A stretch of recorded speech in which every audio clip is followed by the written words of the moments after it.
Hello, everybody. This is Hobbs Horror. I just got done watching Jackass 4.5. I thought I would give you my opinions on it because my Jackass Forever reviews seem to have done okay. So you guys apparently like the Jackass films. So I just got done watching Jackass Forever 4.5. It's a 6.5 out of 10 on IMDb. And what's interesting about this one is you get to see the behind the scenes of Jackass Forever. Now, they started filming this one. I believe it was like in March of 2020. And right as they started filming, COVID hit. So 7 months later, they resumed the filming. And as soon as they started coming back from COVID, all the pranks just started happening right away. And basically everybody was on the edge. No one was really prepared for what they were going to be able to do with the Jackass Forever film because, it had been a decade, 20 years. Actually 20 years, not a decade, since they actually filmed the other films. I think it was a decade since they actually discussed maybe doing another film. So let's get into the pros and cons of this film. Man, it was good to see everybody back again. Like I said, in the as far as the stunts, they don't get any easier for sure. There's a lot of dick bits in this one. You get 6 dick bits in this one, which is the most from any Jackass film. But I believe you also get the most injuries as well. More particularly, there's a stunt, opening sequence stunt, which was on the first bits filmed for Jackass 4.5 was the guys are standing on top of a ledge and there's a brick tied to their pee-pees. There's 4 of them. And 2 of them they have to draw straws. So you guys the short rope attached to it with a brick. And one of them gets seriously hurt during it. I'm not going to say who, but one of them gets seriously hurt during it. My God, that looked painful. Rachel Wolfson was one of the new additions as well. And she was really good for extra commentary.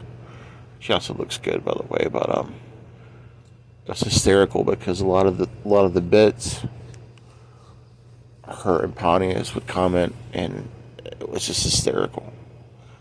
Now, Jackass, if you guys don't know Jackass, he was in Forever. Most of you know he's the new bigger guy.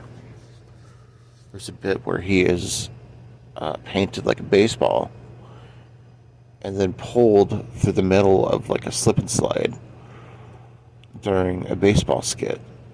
I laughed out loud so hard I thought I was going to die.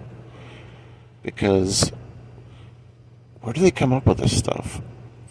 Where do they come? And some of this stuff was shot at the Paramount backlots. Like Paramount, they sponsor these films.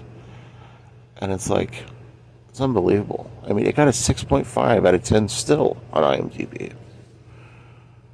Steve-O, still the same guy. Nothing's changed, but he's sober. It's good to see him sober and happy, Bear Margera was not in the Forever films formerly. There's a big lawsuit about that. Johnny Knoxville just brought it. What they did to see if they could actually start the film was they did a couple bits with the new cast members and the older cast members, because they weren't going to let go of the older cast members at all, to see if they could even do a movie. And I guess the first couple days they just had an absolute blast, and they said at that point, you know what, we're going to go ahead and do the next film. But the stunts are over the top. Chris Pontius' his dick bit with the Godzilla kaiju, they showed the process of that. This one's definitely highly recommended. It's only on Netflix right now. You would have thought you could get it on Paramount, but you can't. This is seriously highly recommended. If you watch Jackass Forever, you get another hour and a half, hour and 35 minutes worth of segments, and they get right into it. Dark Shark, if you know who that is in the Forever film, he's terribly afraid of flying. Of course, to take him up in the air, skydive with him, and that's just eye-opening. Poopies is always fun in the film. Just a really, really fun movie.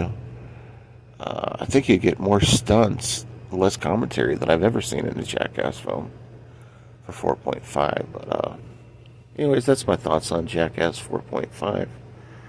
Really good to see the guys back together. You know, it's funny because they said that before the film, Johnny Knoxville, before the COVID, he didn't have gray hair. When he came back 7 months later to reshoot, he had gray hair. But I really liked this movie. Let me know if you guys have seen Jackass 4.5, or just give me your thoughts on the Jackass films. It was really nice to see they did a tribute to Ryan Dunn at the end as well, in memory of Ryan Dunn.